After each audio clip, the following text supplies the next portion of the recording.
Well, hello, everybody. This presentation or lecture or whatever you want to call this little thing is going to be about Lyndon Johnson. And I know we are a little bit beyond him already this week and moving into the Nixon administration, but Nixon doesn't make a whole lot of sense without LBJ. And I love this picture of Johnson here because it's almost like you're dealing with two different men. One of them being the domestic policy extraordinaire who, with his Great Society and his war on poverty and some civil rights legislation that is absolutely outstanding. And then there's LBJ, the foreign policy nightmare, more specifically the war in Vietnam, which is going to bring about his basically his downfall in 1968. And so we look at LBJ. We need to start in his early life. And when you go in those early years, this man is from West Texas, and his father and his mother could not be more different. His daddy was a West Texas old politician, boot wearing, tobacco spitting, back slapping good old boy with his humongous personality. And his mother was an incredibly refined piano playing, almost debutante.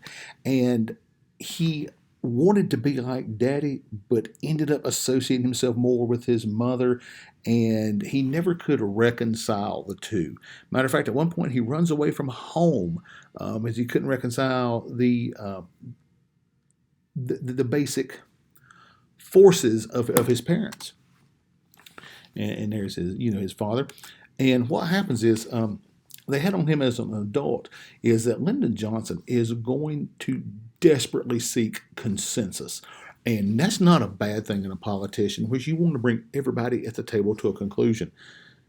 However, Lyndon Johnson's desire and his need for consensus is going to create a problem. Anybody who's not a yes man gets kicked outside of the inner circle. It's one of his advisors at the time. His name's McGeorge Bundy, and I can't. Yeah, it was McGeorge Bundy. He says, "Loyalty. I want loyalty. I want him to kiss my ass in the window of Macy's at high noon and tell me it smells like roses. I want loyalty. I want his pecker in my pocket." And that right there is how Lyndon Johnson governed. If you didn't kind of see it his way and come around to his way of thinking, you found yourself outside of that circle. And also, there's a big old conflict between couth and manliness. And Johnson's a big old man. I mean, he's like 6'4", huge guy, big old giant, working on the ranch kind of hands. And he has this issue with that. I mean, he could be a charming, charming individual. I always call him a snake charmer, like you see on the old TV shows. But this idea he could be as uncouth as a person could be. And that he gets from his father. And here's a nice little quote: "I thought my father was God."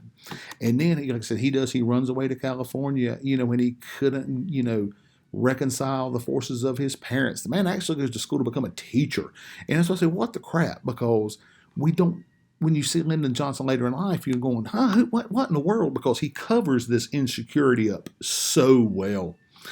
And the idea here is ingratiation being his forte, and he learns that from his parents and trying to maneuver that world between them. So he was real good at that in terms of getting what he wants. Very narcissistic in so many ways. An incredible politician when it comes to that.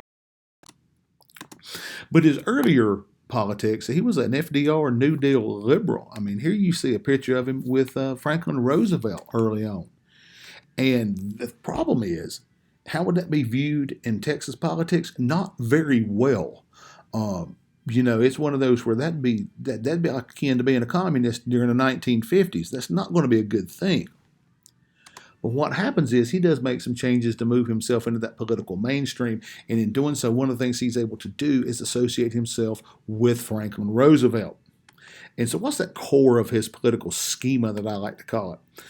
Here's the great book, Master of the Senate, that's about him, because he truly was. As the Senate Majority Leader, he was able to get anything done that he wanted to. And he used two methods, control and consensus. He would force you into that consensus, and he could control you in a number of ways. We're going to see a physical control here in just a few minutes. But what happens is we're using those to manipulate people into things. And a lot of times people would do whatever Lyndon Johnson wanted just so he'd leave them alone. But what happens is, in the 1930s and 40s, Johnson realizes that you got to be proactive to get elected. And at that time, being a Southerner was a bad thing. But what happens is just so this guy here is a relatively liberal character.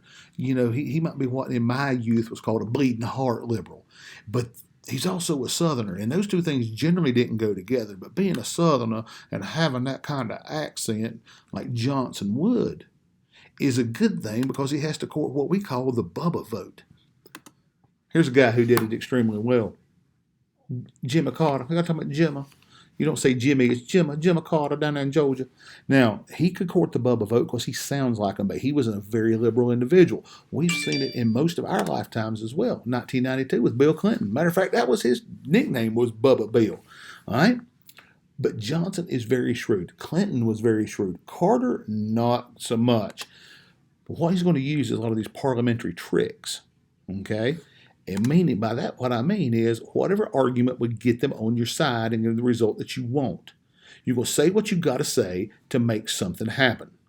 All right? Now, in politics today, we consider that to be just being a politician. Whereas that's kind of a newfangled thing, especially coming into the Eisenhower administration. So let's look at his resume for a minute. Congressional staffer, member of the House. Then he was a senator and became majority leader. Then he was vice president under Kennedy, which he absolutely hated. And this next picture that's going to pop up is going to show you that relationship. There is the West Texas uncouth, backer spitting LBJ versus Kennedy trying to hold him back. And Kennedy always measured himself against Johnson's code of manliness, not knowing that Johnson's code was nothing more than a facade, or as George W. Bush might call it, a big facade. But it's going to be a facade, and it's going to mask some incredible issues that he's got, and some uneasiness and some lack and self-doubt that he's got. But you notice that he's always pointing that old gigantic bear paw of a hand, pointing.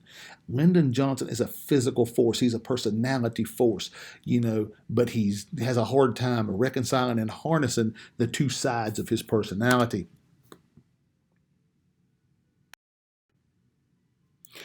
Sometimes you get what's called the Johnson treatment. And when you're talking about being overpowering and intimidating, he's a big old dude. And talking about invading that personal space and going nose to nose. And one contemporary said that he was persuasive and personal rather than elegant and charming. Let's take a look at a picture here, see what we see. There he is. Nothing unusual about that picture.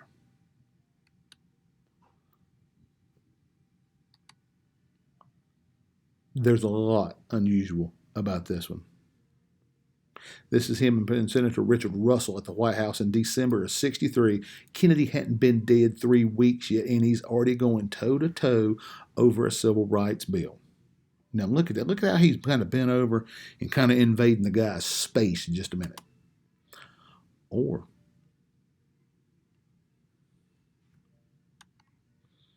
how about this one? And there he has got this poor guy backed over a table. Or here's a series of them. This is the Johnson treatment right here.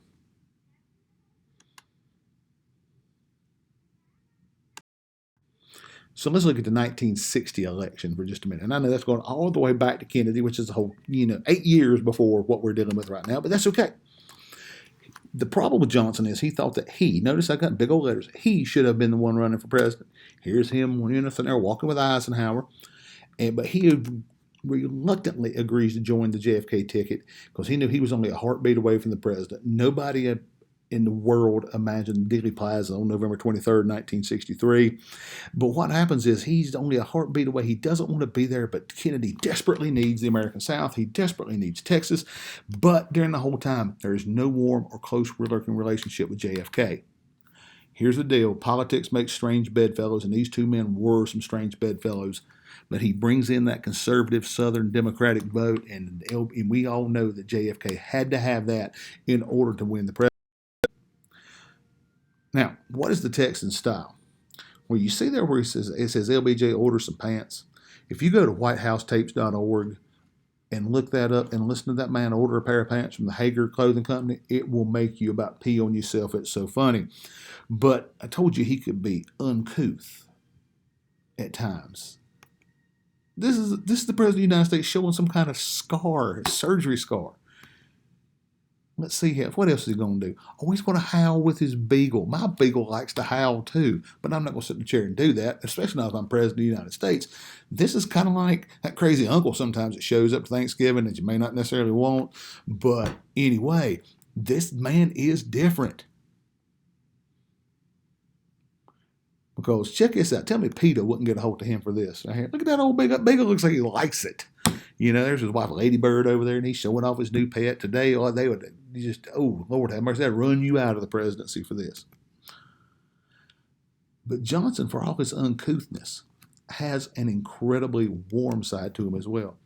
Check out these big old puppies. He's going to give this kid one there in the Oval Office in the White House. How cool is that? I mean, that's all right. I don't know what that white dog is in the background. That's the first time I've noticed. I've been using this daggum picture for 100 years. Let's look at him in the White House. Now, considers himself to be the master of crisis and consensus, and he's the correct man for the office immediately after the assassination of JFK, and he really was. Well, he comes into his own here, but he's going to do something. And I talked briefly about this earlier in a different lecture where he invokes what I call the dead Kennedy to get things done. Remember, he said he was only a heartbeat away from the presidency, and now he is the president of the United States. But one of the things he does is he keeps that Kennedy staff, those whiz kids, and that's going to create a very strange relationship.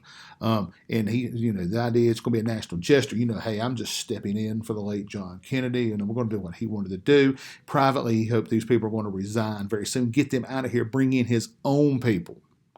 And what ends up happening is he used his mystique, and he uses Kennedy's mystique. And he uses everything he's got, this national tragedy that's happened, the imagery in there. Everybody's had it from the Zapruder film of Kennedy's assassination. It's like the old bloody shirt from Reconstruction. He's going to wave it around, and here's why we need to do it, because that's what John Kennedy would have wanted. And it's effective. So what's he going to do with the economy? He's going to do some things that JFK couldn't by invoking his memory. The first one is he's going to get the tax cuts passed, and that's going to spur a lot of growth. And he's one of the first people to acknowledge this idea that there needs to be a controlled deficit spending, and that creates more growth. So this economy is starting to take off like a rocket ship, which is going to be kind of crazy when you start to see what the Great Society does and the cost of the war in Vietnam. And so what are those results? A couple of things here. Very low unemployment. At this particular time, if you graduated from high school, that was your ticket to the middle class.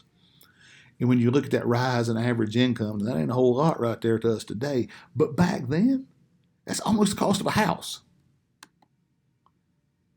And all of a sudden, that pseudo-affluence, known as pseudo means false. Hey, there's my science for today. He decides that we're going to declare a war on poverty. This is the New Deal liberal in him beginning to come out now that he thinks, you know what, I'm going to use the mystique of John Kennedy in order to shape my presidency, to get what I'm wanting done. And again, you use the dead Kennedy to get it in the forefront of the American public. We want a great society. There's a book that came out in 1962 called The Other America by Michael Harrington, and there's a quote coming up here in just a second. What Johnson's wanting? Johnson wants to be FDR. LBJ wants to be FDR. He don't want to be JFK. He don't want to be Eisenhower. He don't want to be Truman. He wants to be FDR. And he's going to talk about the creation of economic equality, or is it equity? Because we get those things confused sometimes, for all Americans. And he said this thing's going to be based on wisdom. Notice, because my wisdom ain't coming from government, but whatever. Social reform and creation of opportunity. Two things that we today think are part and parcel to what we call the American dream. So let's look at what Michael Harrington says here in 1962. He said there are tens of millions of Americans who are beyond the welfare state. Taken as a whole, there is a culture of poverty, bad health, poor housing, low levels of aspiration, and high levels of mental distress. 20% of a nation, some 32 million. It's culture of poverty, other America. Michael Harrington's going to make a living and a name for himself. Talking about it. 20% of America, then 32 million. That's now 10% of America. Our population has doubled. So let's look at this war on poverty for just a second. It rests on abundance, he says, and liberty for all. It demands an end to poverty and racial injustice. Folks, is that 1964 or is that 2020? I mean, this could be something that a politician would have said 3 weeks ago. And so what you look at, Medicare and Medicaid, things today that are part and parcel to our society. Head Start. In the education field that I'm in, it's everywhere. Housing and urban development, Job Corps, water quality, Clean Air Acts, highway safety. I mean, things that we take for absolute granted